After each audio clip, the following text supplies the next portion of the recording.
Hi, guys. Hello. Hello, everyone. Hello. Hi, everybody. Hello. Do you want me to start, Susan? No, I'll go. I'm feeling it. Hi, guys. I think you all know who I am. And there's no need for introductions. I don't think so. Is there?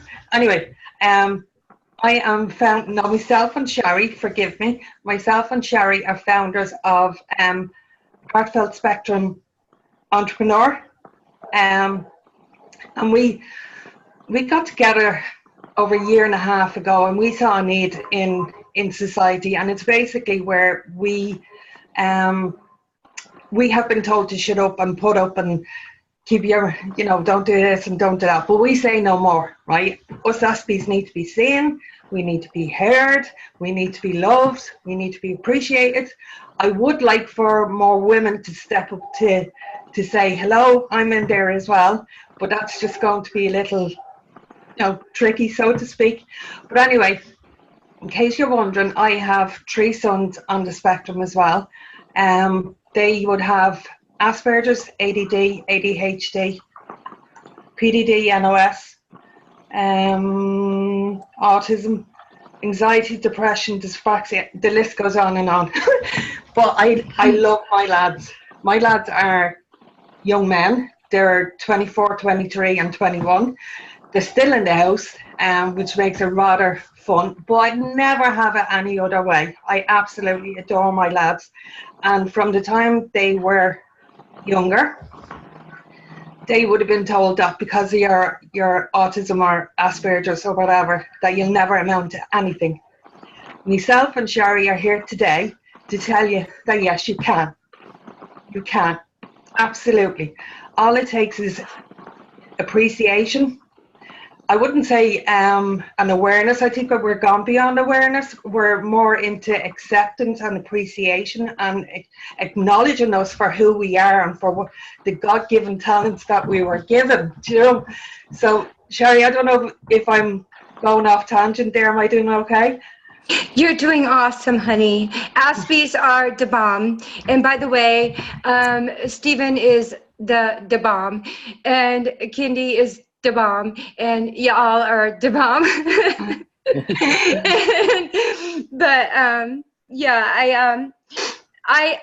I found Stephen.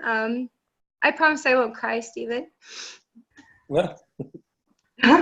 Right, Okay. Stephen. Yeah, I probably will cry. But I actually was watching Autism Brainstorm with Nathaniel, and our son Nathaniel can play anything by ear on the guitar. Anything. You name it, he can play it. And we've always been musical in our family.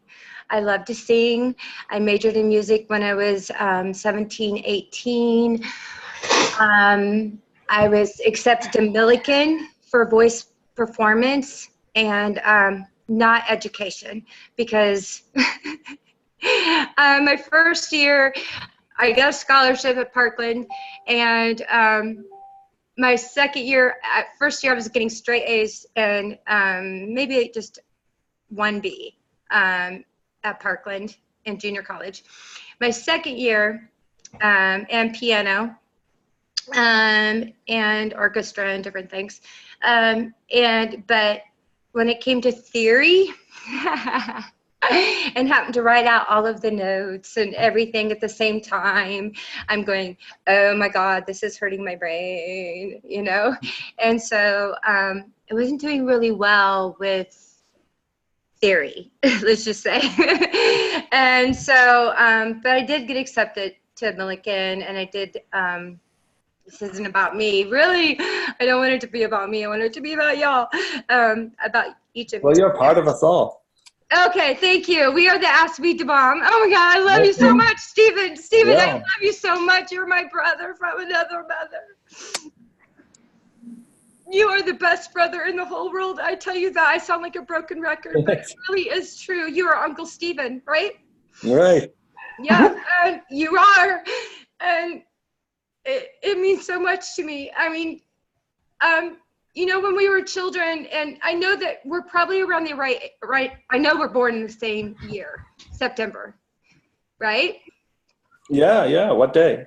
I was born September 14th, and I think you were born September 21st. No, a little bit more. 22nd? 27th. 27th, okay, Pretty 1961. close. That's right. And I was born in 1969. Oh, okay. Okay. And so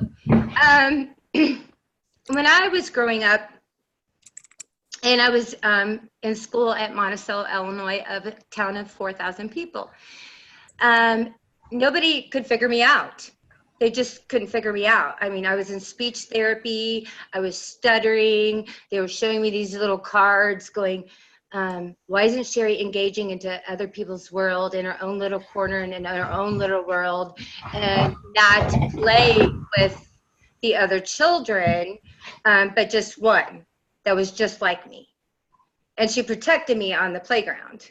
And she'll deny it today, maybe, that she's a little bit on the spectrum.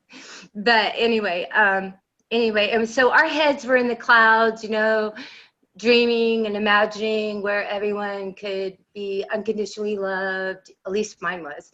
And we were like, oh, we hate superficial chit chat.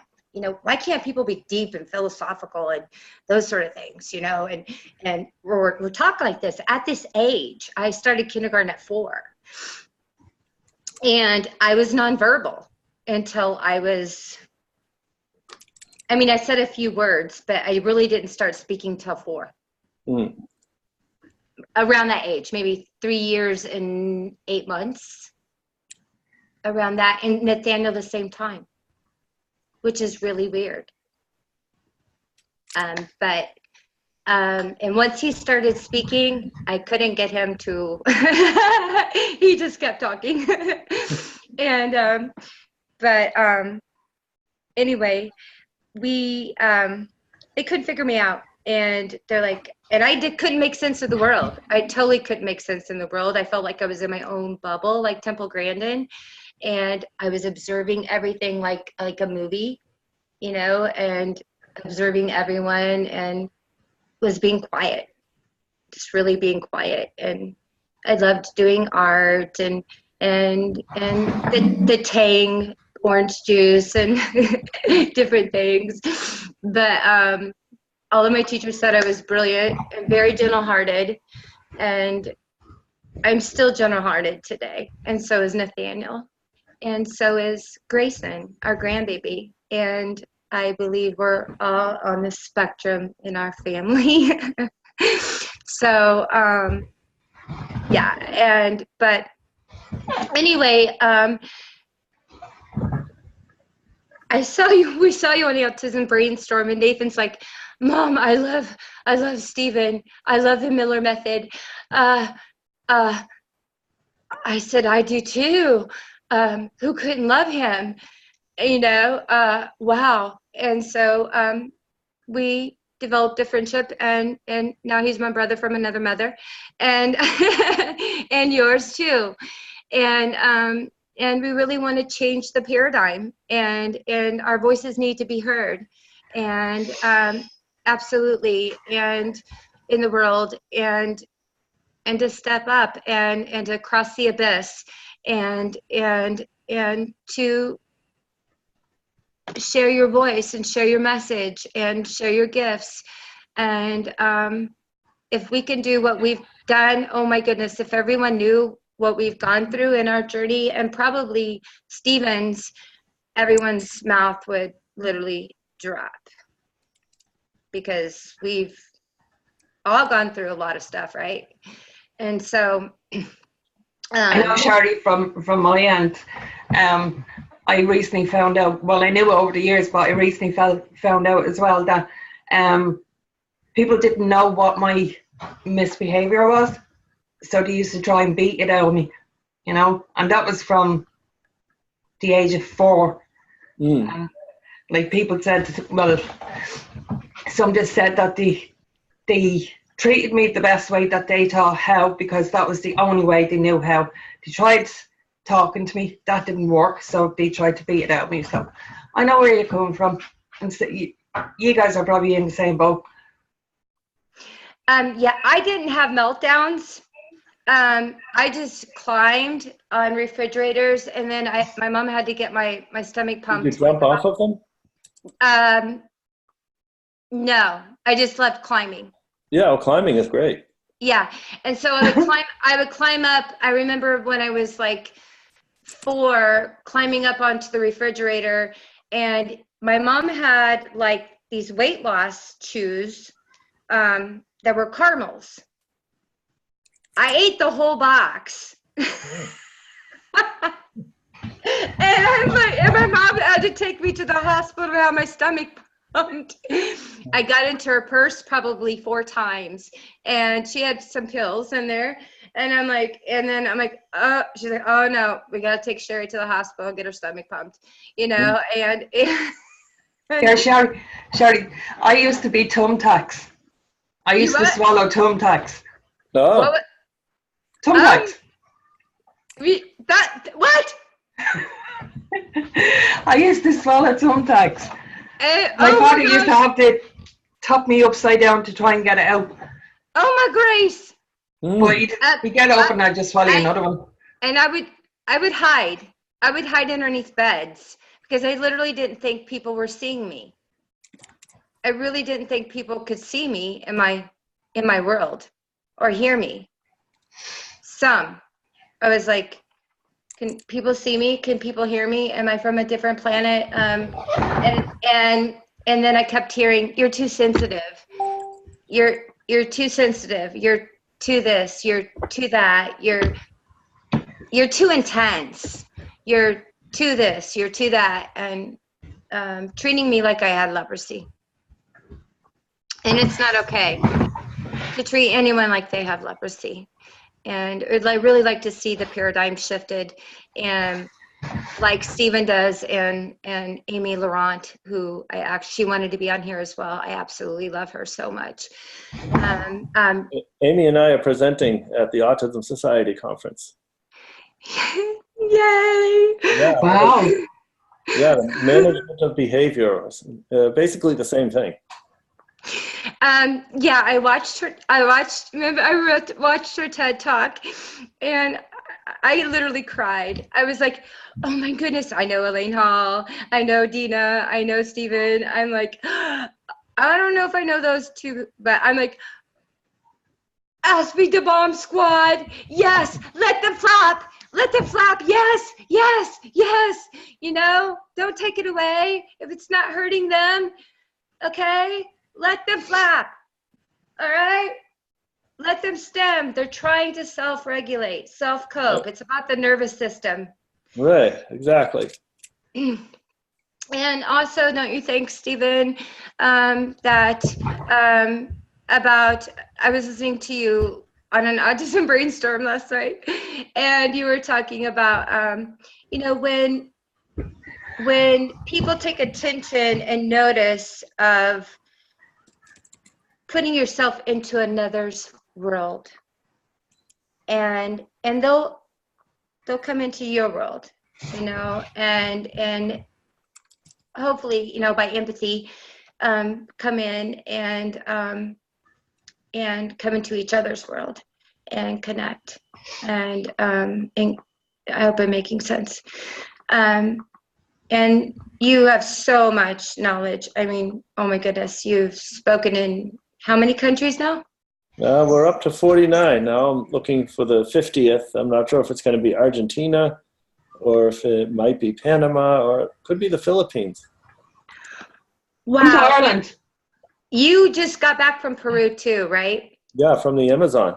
I know. I saw the pictures and it was so exciting. It was great. Yeah, swimming in the river and all that fun stuff. It just blows my mind.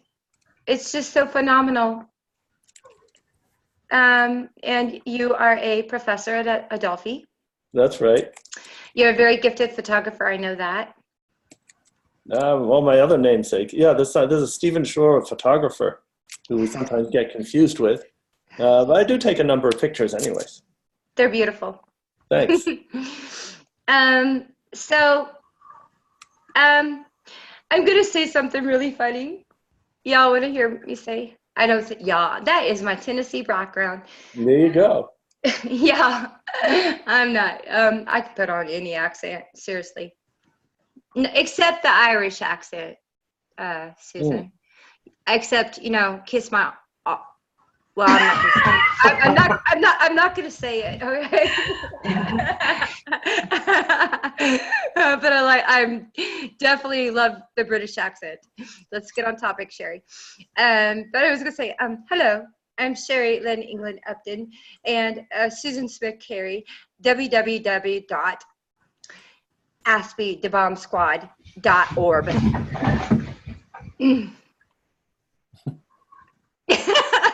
I don't know if anyone picked up on that. .org. There you go.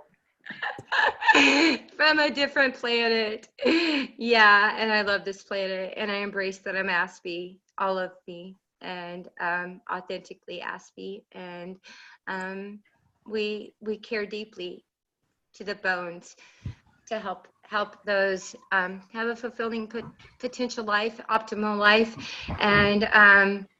and let their voices be known.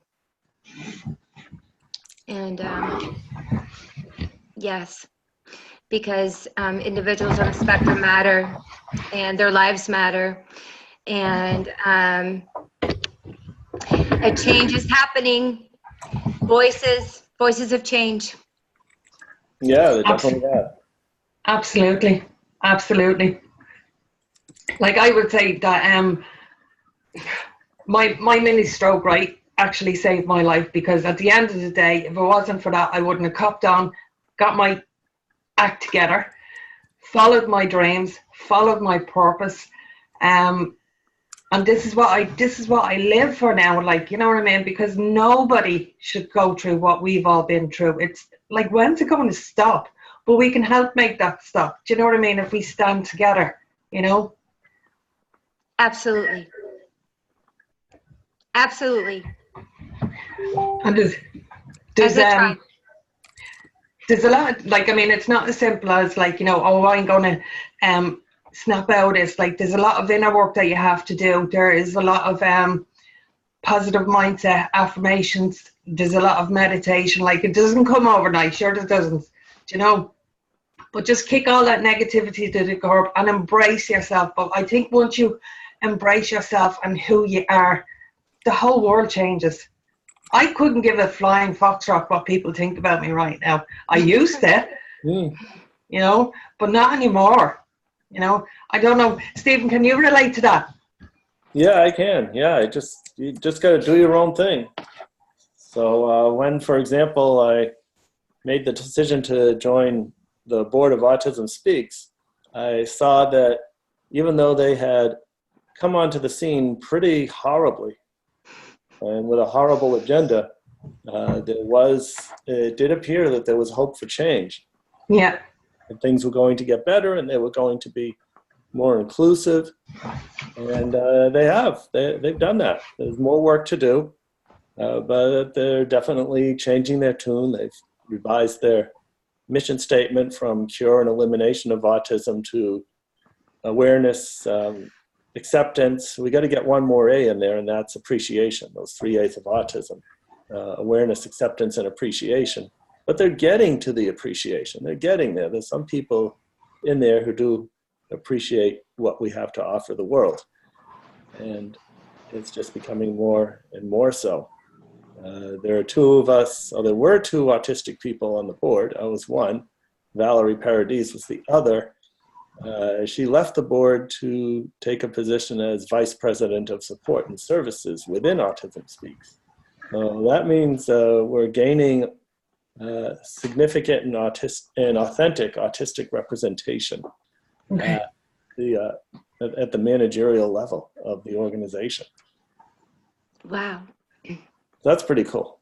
That is pretty cool. That is super cool.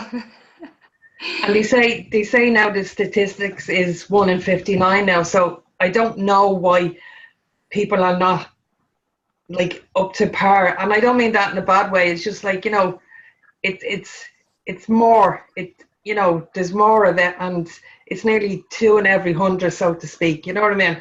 So why do we have to fit into everyone else's world? Why can't we just live in the one world and be ourselves? You know what I mean? Right. And if the prevalence rate keeps increasing the way it has been, it's likely within the next generation there's going to be more of us autistics than not. Anyway, Yes. taking over. Yes. I put a Facebook status up on that one time. Kindy, I'll get back to you in 1 sec, honey. I actually said, what if, now bear with me, lads, what if us as a society in the last 100 years, like we were following, say, Fraud and Alda. I think I'm saying your man's name right. But anyway, the way they said, like, going back years and years ago, that, this is the way, you test for autism, this is the way you do things, and blah, blah, blah. But I said, what if Fraud and, who's your other man? No one? Okay. Freud and Jung. Yes, thank you, Jessa. Thank you so much. Hi, Jessa.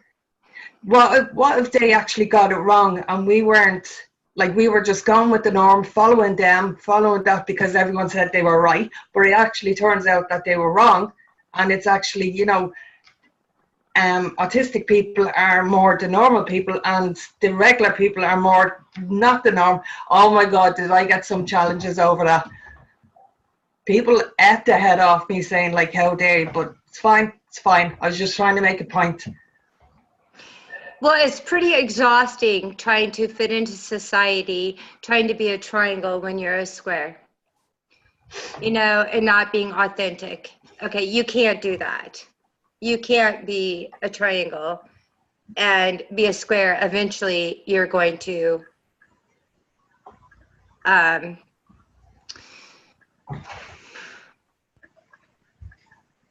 It's okay.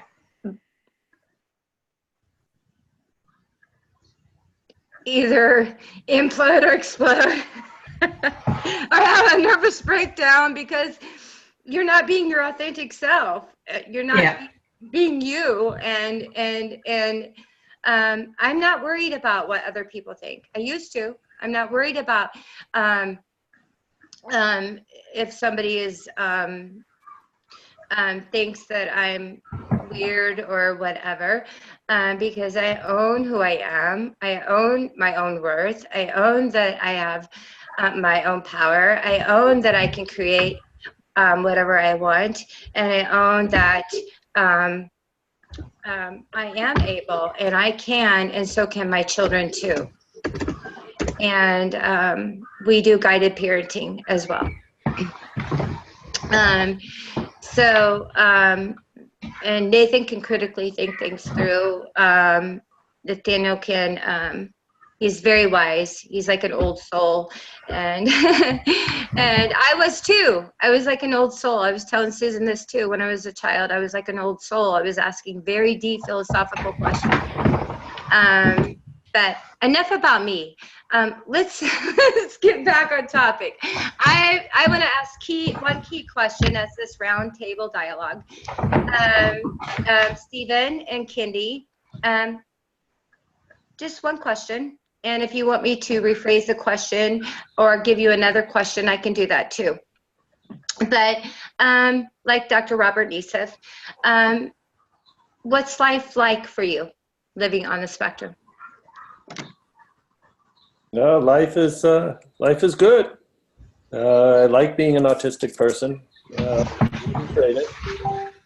And it's interpreting and processing the world differently than most people. Commonly, probably mostly around the sensory piece and how information comes in, usually either more or less than other people. So we got to watch out for sensory issues, and also what's often not as well understood or noticed are hyposensitivities. In other words, when are you not feeling something? And I think about Leanne Miller, for example, who wrote Pretending to be Normal, who almost died of a burst appendix because she didn't feel what most people feel when their appendix is about to burst. But fortunately, they got it. So there's the sensory piece. There's also the way we process information, the way we think. We tend to be visual, and the key word is visual, is tends, which also means that there are plenty of us autistic people, and I know of one in particular who's so non-visual she can't read a map, but she's got strengths in other areas. And one way to look at it is that we tend to be a study of extremes, which means the stuff we're good at, we're incredibly good at. And the stuff we're not so good at, it really is horrible, and we really need support. And if we recognize this idea of being a study of extremes, then we can work with it, which is very different than, for example, doing things to autistic people. And that's that's a paradigm shift that I'm beginning to see more and more of.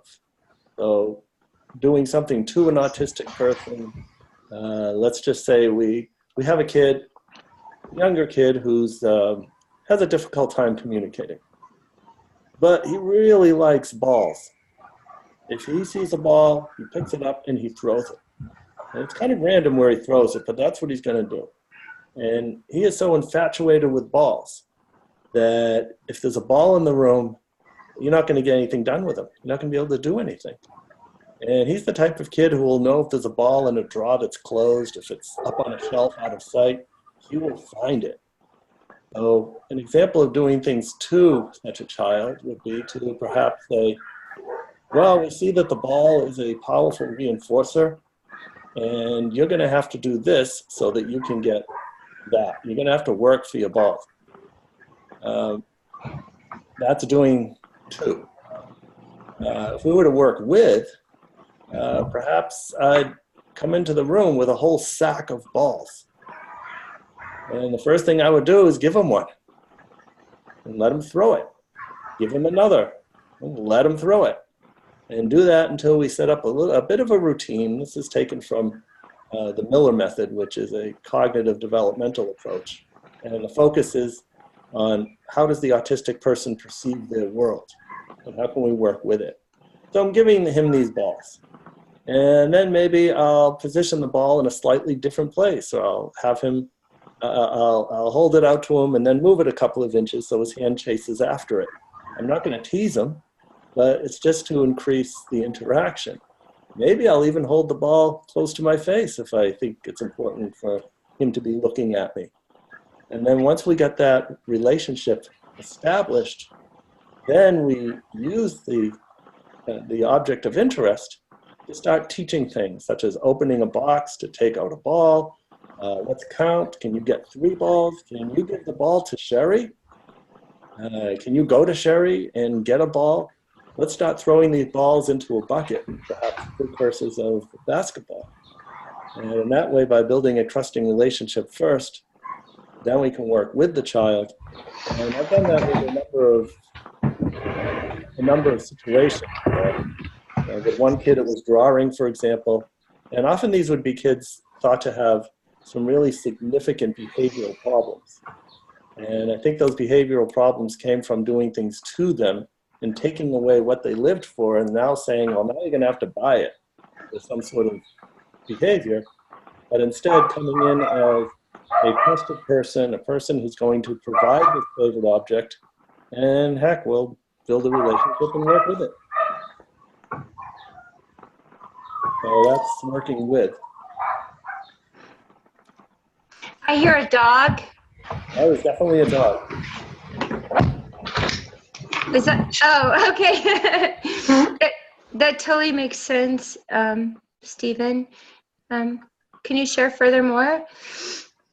Yeah. I'm thinking of a similar situation where I was called into called it to California for a family who had a child who had a fascination with drawing.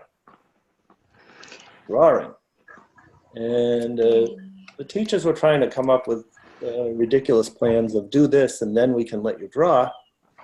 And you didn't talk very much either. I didn't know how much communication I could get with him. But I just sat down next to him, and he was drawing on a big piece of paper, and I started drawing on the same piece of paper.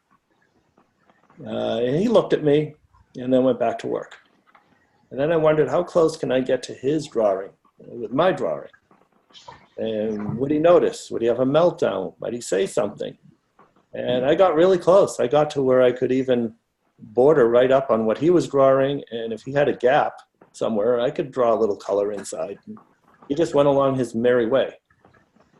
And then I asked him, what color is this crayon that I'm picking up? And let me get back to you. My doctor is calling, and he's really hard to get to. So I'll be right back. Okay, hold on. All right. All right.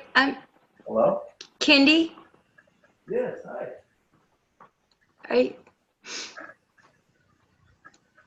Does anyone else like to share while I'm here. Hi, Kendi. Hi, honey. Hi. Hi, beautiful. I'm so honored that you're here. Thank you so much for inviting me. You're so welcome. Thank you for being a part of the panel. Thank you all. I'm very grateful. We are very grateful. So I was just talking to Stephen about, what is like life for you as a parent. Kendi, I know that you are part of the Heartfelt Collective community, and you're so brilliant, and you're so beautiful, and so humble, and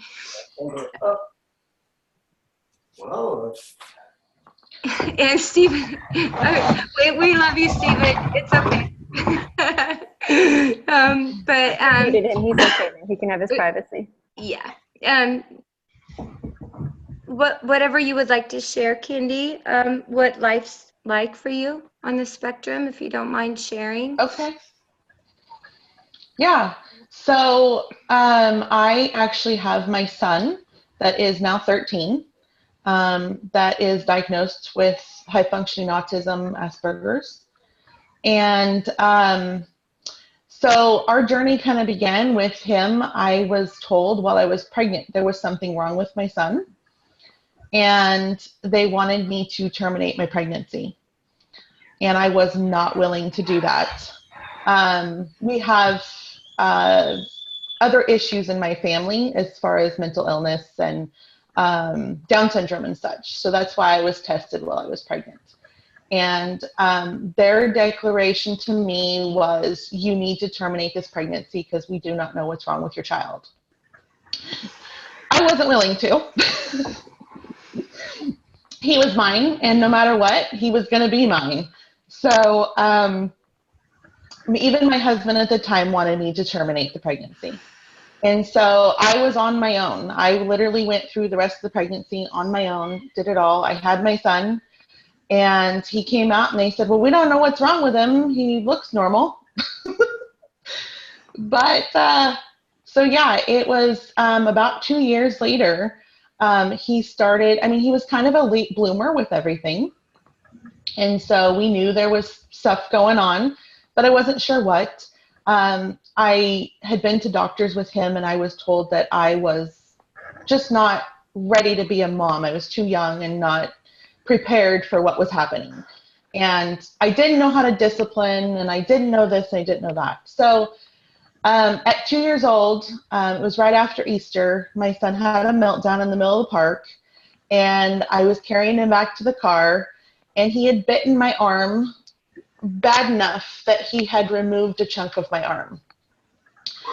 And the next psychiatry appointment, because his doctors recommend I go see a psychiatrist because I needed help.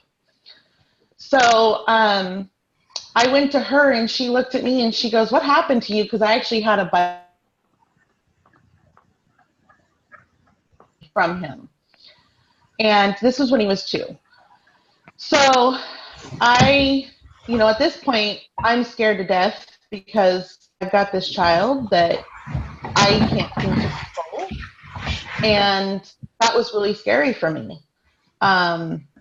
So my doctor looked at me and said, "What happened to you?" And I said, "It's my son. And I guess I'm just not ready to be a mom. I just can't do this." And she goes, "No," she goes, "there's something wrong." So I explained that he has the rage stuff going on and what we were going through. And she said, "Please bring him in here." And we went through a lot of tests. We've gone through so much together. He's actually tattooed on my arm because he's my right-hand man, and I've been through a ton with him. But they finally came back and said, "Your son is autistic." And I said, "Okay, so what's next?" And at that point, they said, "We want to put him in a mental institution and keep him permanently." And I was in no way willing to do that.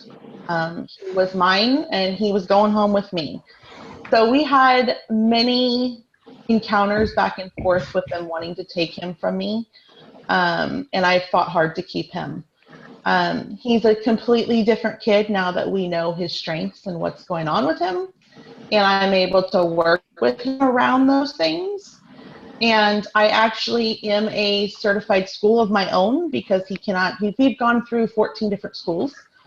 So I am now a private school of my own with our state so that I can teach my child on my own and do my own thing. The last school tried to have him arrested, so we pulled him.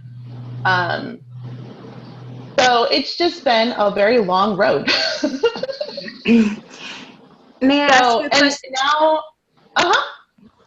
Are you in California? yes, I am. That makes sense. Yes. Because I know what it's like in California laws. Yes. Okay.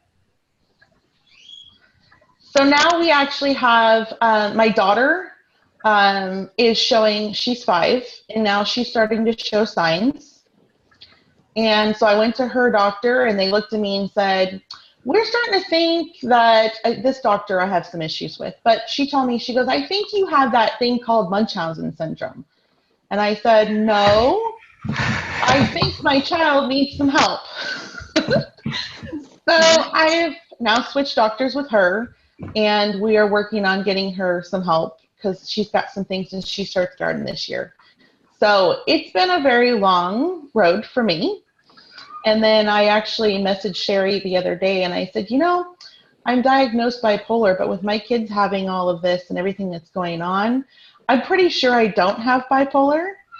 And she sent me a little test and I took it, and I am 100% on the Asperger's spectrum. And it makes more sense to me.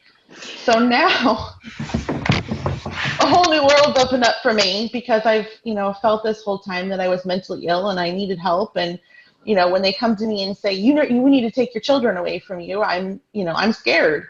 But now I know that there's no reason for them to.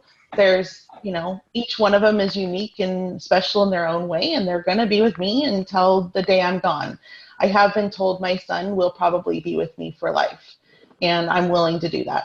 So that's just where we are. Well, thank you so much. And it's really sad because I know so many that have been diagnosed with bipolar when they can kind of comorbid, like have this am I saying it right, Jessa? Chromosomal.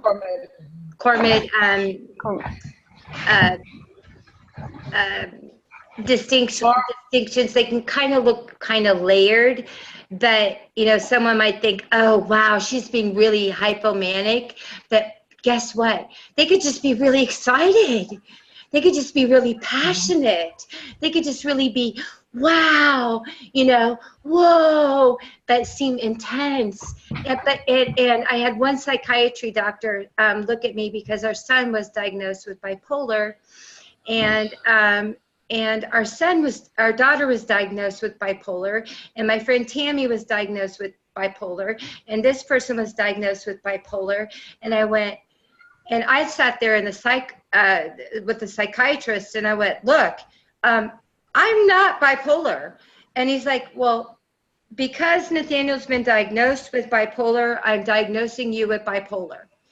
And I went, and he didn't even do a psychological evaluation. And I sat there and cried. And I said, excuse me, Dr. Jane so-and-so did an evaluation with me, psychological evaluation with me, and diagnosed me with Asperger's. And I am on the Asperger's spectrum. Well, you don't look like you're Aspie. Well, Do you know how often I get that one? You don't look like you're Aspie. Well, what does that look like? Okay, I can see, Jess and I, Susan, most of us can see an Aspie like a block away. Am I right? Yeah. And so the traits and characteristics and all of that stuff. But and our daughter at the time, she was a teenager, she's like, yeah, whoa. And I'm like, Sarah, I'm not bipolar, and I'm not going to say I'm bipolar, and that's not me. I'm not. And the nurse told the psychiatrist that the only reason why you graduated top 10% of your class at EIU is because you were on Lamictal. One medicine. And I said, what? Lamictal. And I said, you know what? I want to go off Lamictal after I graduated. I just want to see how it is. I want to wean off of it. And I go into the doctor's office, and she totally lied and went in there, and he's like, oh, not Lamictal, not Lexapro. I'm sorry, Lexapro. That's what I'm on. And he wanted to put me on lamotrigine. And I'm like, I'm not doing that. No. She lied in the papers, had a God complex, and told the doctor that I sounded like I was hypomanic. And I was talking very calm with her. And I actually told her, look, I went through withdrawal in 1 month coming off of Lexapro. And she said, no, you didn't. No, you didn't. No. I said, excuse me? I should have been weaned off like 6 months, to try it and see how that would work. And she just argued with me, and it was just not getting anywhere. And so guess what? I went to my new doctor, and he said, that was so wrong, and he could get a lawsuit. And I'm taking this out of your report. No. And Dr. Newton, and he's an osteopath, and he's like, no, you can't do that, because he did his residency in psychiatry. And he's like, he can't do that. He can't just say you're bipolar, because Nathaniel was diagnosed with bipolar. In fact, I don't even know if he really is bipolar.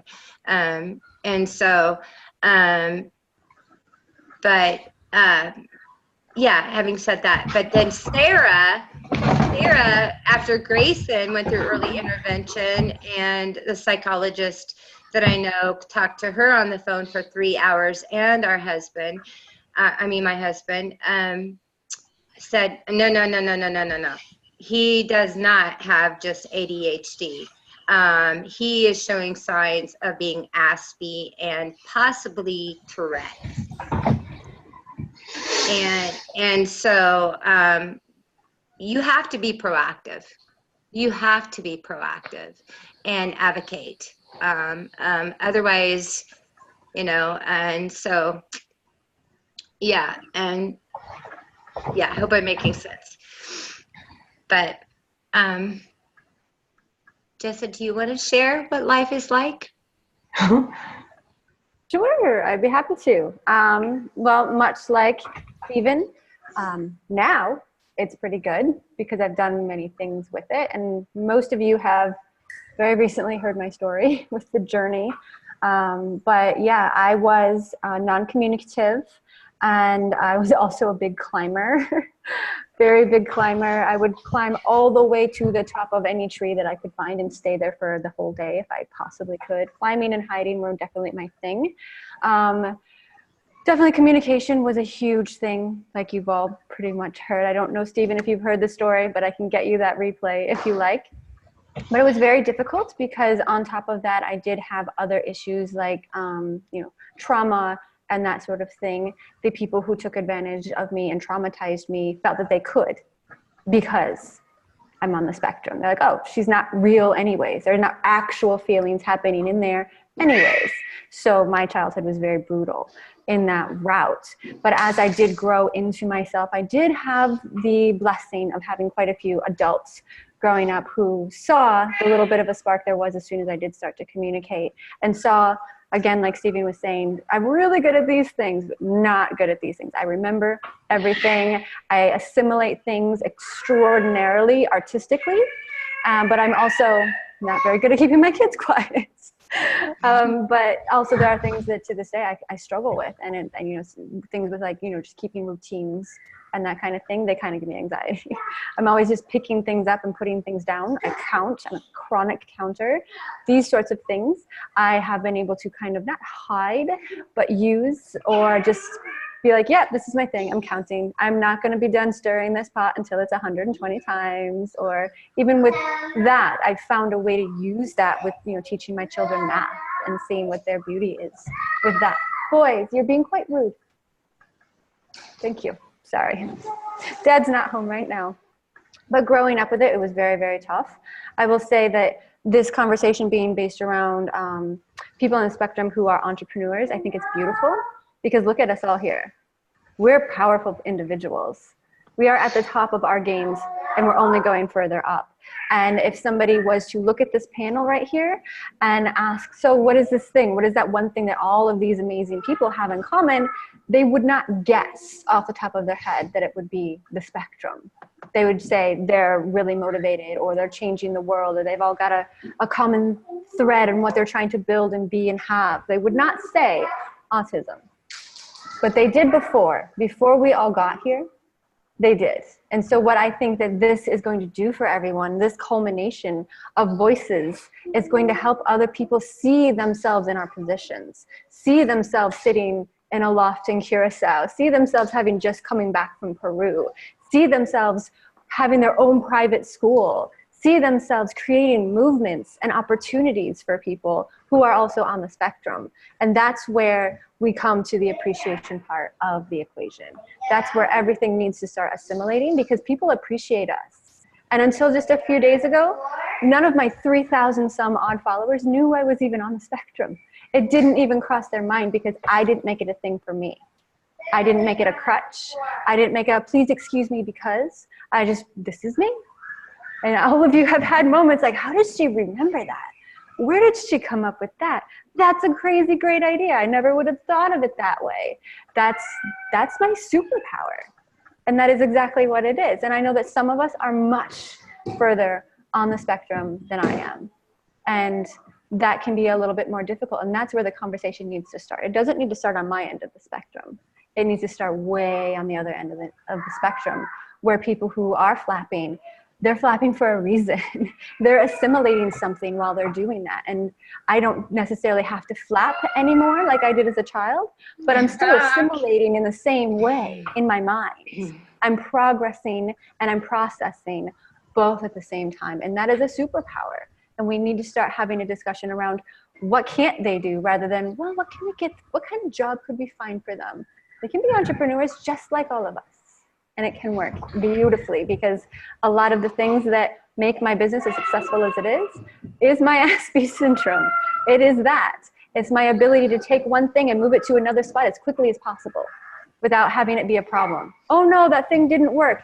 What do? I don't even think about it. I just like, okay, that didn't work, next. Let's keep moving, because I've already assimilated it. And I wouldn't have my husband, he just looks at me during the day and he's like, I don't know how your brain is doing this. What are you doing? How are you doing this? It's a superpower that people pay me really good money to use for their benefit, and it works. So I think we can see that there are superpowers, and instead of saying, oh, they can't, like, okay, well, if they have a superpower, then why aren't we all benefiting from it? Whether you're on the spectrum or not, we can all benefit from the things that we're all very strong with, not just worrying about the things that we're not good at. That's my tip. I don't want to ramble. Sorry. I know that you have a photographic memory, and I do too. Now, I don't tell too many people that, but I have a 5-step process that I do it. Using all of the senses, especially typing, and then once it is a PowerPoint, I can see 50 pages of PowerPoint in my head. Yeah. But it's a 5-point system that I do. That's great. Never forget. I don't even need a system. I just look at something, and 20 years from now, I'll remember what it is. But guys, I just want to say, like, I mean, we're trying to empower people as well. But I just say to people, you know, the way some people have said to us over the years, you're an oddball, you're a freak, you're a weirdo. But anyway, we're all unique, and I'll say it over and over again. But we all have what we call, I don't know if quirkiness is the right word, but to turn that into our life's purpose. Do you know what I mean? Like, it's like what Jess had just said there. You know, you can't do this, you can't do that. Let's stop all that. We What are you able can't do. Yeah. and focus on the strengths. Yeah. When I was at EIU, and okay, most people would not even. I asked for no accommodations whatsoever at EIU or Lakeland whatsoever, and all I saw was success, and I saw the end result already achieved into the now. I know that's going to sound really cray-cray, but being a domestic engineer at home, going back to school when Nathaniel was 20, is that right? Might be 18, hold on. And then deciding, okay, I'm going to step foot into EIU. I am a 4.0 student. I have the power. I see it already achieved, my projected vision, into the now, and all I saw was success, success, success, success, no obstacles. And it removed all anxiety, except elementary statistics, which I got an A in. Thankfully, my professor made it very simple and clear and open book. I didn't take it at EIU. But if someone was tapping in my classroom, guess what Sherry did? What do you think? Flap, rock, hum, stim. Definitely make. I tapped know. my pencil back and smiled very nicely over to them, going, I bet she's on the Asperger's spectrum too, or maybe she's nervous, but I'm going to tap my pencil really nice, and I'm going to smile over and go, because I need quiet to supersonic focus.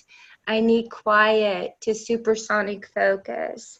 And so if they were moving their leg up and down, I would start moving my leg up and down because it was distracting me, because I couldn't supersonic focus on my essay, or you know, only when I was test taking. This is only on test taking, but very much auditory and sensory, and so I'm making sense, but that's how I did it, and I just owned it. I owned that I could do it. I owned that I believed in myself, but I didn't know if others would believe in me. I didn't know it, so I just did my thing, and then this professor saying, "Do you know how gifted you are in public speaking?" And I'm like, "Lisa Madlam, what? If you do not do something in public speaking, I'm going to be very mad at you." And I'm like, that was my speech professor. And I'm like, what? She goes, "You speak very intelligently." I said, "Well, you taught me the Monroe's outline." She said, "No. On the first time you got it, it was you and the message." And she's like, and I don't speak about anything unless I'm passionate about it, you know, with passion. And she's like, you better do something in public speaking. And I'm like, okay. And do you know how gifted you are in writing? Do you know how gifted you are in reading? Well, I love reading. I love reading. I love books, and I've loved books all of my life. I've loved reading all of my life. Sherry? Yes. Sorry, sweetheart, we have to wrap her up shortly. I don't mean to be rude, but other You're people not have being to. rude. Okay, but I'd like to, from me personally, I would really like to take this opportunity to thank you all from the bottom of my heart for doing this round table. I am so honoured, so grateful, so touched. Like, we've made such a connection with more people that is going to help our cause as well. And I don't mean to blow my own trumpet on that either, but I am so, so happy to have done this. And I, from the bottom of my heart, thank you so much. I really, really appreciate it. We are so grateful, and we're so Those ladies grateful are for amazing. everyone here. I have a suggestion for you too. If you want to continue this dialogue, what we can do is maybe do another session, maybe next week or something, and give you guys a chance not to just tell your story, but to show your gifts. Because I know, Sherry, you are amazing at making people connect with themselves, who they want to be. And I know, Susan, you are really great at bringing people in and together, whether it's a meditation or just an exercise, and like, this is how we should be processing and assimilating what the world thinks about us and who we really truly are. So I think that we should do another one where you guys give us the gold. We've given you our gold, and now I think the balance needs to be set here where you guys have an opportunity to help us. Because I know that that's what your passion really is. Talking about it is great, but now we all need to hear from you and see how you fully intend to help everyone. I think that's a great idea. Homework. Cindy, are you up for that? Okay. Yeah. Did you just say connect? Is that what you said, Jess? Yeah, connect. I love storytelling. Yes, you are very good at it. And you specifically, you're good at helping people shape their own stories and how they choose to see themselves. I think that you have a very big gift on that. Well, I think we have a great opportunity to not only do this once a week, but get a YouTube channel going, get more speaking engagements going, showing people like, okay, you can be in the depths of despair, which, hello, yes, but this is what I used to come out of it, and you can do it too. So exactly. We've all come out of it, and now it's our chance at the top here to help, just say, there's a hand here, you're not alone, just like I was. I'm here to help you and create a community and a culture and a sense of togetherness about it. Because if everybody else isn't going to plug in that appreciation, then we do it ourselves. I appreciate you all for everything that you do. Whether you're on the spectrum or not, that doesn't really matter to me. I appreciate you because you have a voice and you're using it. Everybody else has a voice. We need to give them a chance to use it, because the appreciation is just going to have to come from the inside out. Absolutely. Thank you. Wow. Thank you. Wow. Thank you. Thank you for this opportunity. And thank you again, Kindy, for your story. That is amazing. I'm really blown away. That's amazing. Really incredible. And it'd be great if you linked in as well, Kindy as well, if she has the time. That would be awesome. She's got a lot going on. Have you seen her schedule? I don't know how she does that. Stephen's parents was told that he needed to be institutionalized as well, Kindy, and they refused. Yes. And they did the Miller method, and they didn't even know they were doing the Miller method. And then Stephen met Dr. Arnold Miller, and at a Temple Grandin event, and there was a woman named Susan. Is that correct? That's right. And then I listened to your brainstorm. Okay. And I'm very visual, and it's and so I was listening to that again, and how you actually went to the learning center, and then Dr. Arnold was like, well, you don't look like you have Asperger's. Oh yeah, that's right. And I've seen your guys' interactions. It's so beautiful. It's like the good doctor and Dr. Glasmer. I mean, on The Good Doctor. I'm just like, I love Ethan Miller. I love the Miller Method. I love RDI. I've researched it all. I love researching too. I'm going to see Ethan actually in a little less than an hour. Oh my goodness, would you do me a big favor? Yeah? Will you? Okay, I know it's not like the macho thing. I mean, it's kind of like, well, I don't know. I know Ethan loves music too, but just say this is not the, this is just for Sherry. Okay, give him a hug for me. No, I'll do that. And ask him to give you a hug for me and Dr. Robert Nisa, because they've all impacted my lives, and Amy. Yeah. Yeah. Anna Elaine Hall. I'm friends with her. Good. She actually helped my friend Julia Boyd start Dragonflies at EIU. Oh, wow. And Elaine said that she would write your script. Oh, okay. Elaine Hall? Yes. Wouldn't that be cool? Yes, she said she would. I just got goosebumps. And I will get your movie made. I will. And I'm tenacious, and I will. Oh, I know. If it's going to get done, you're going to be the one to do it. I know that. You do know how much I love you, Stephen. Yeah, I do, and I love you too. Okay, I'm not going to cry. Sherry, we have to wrap her up, honey. Oh, I know. I'm going to pause. Okay, because I could do this all day. We'll be doing it again, so. Okay, let's do this again. Yes. Awesome.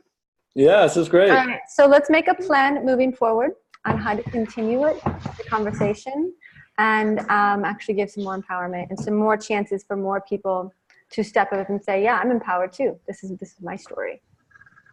Make that happen. Give the voices. All right. It was an honor to meet all of you. I have a client session I need to get to. Yeah, I'm likewise. 5 minutes late for. They're probably waiting. And I'm going to go see Ethan. Okay. Go to.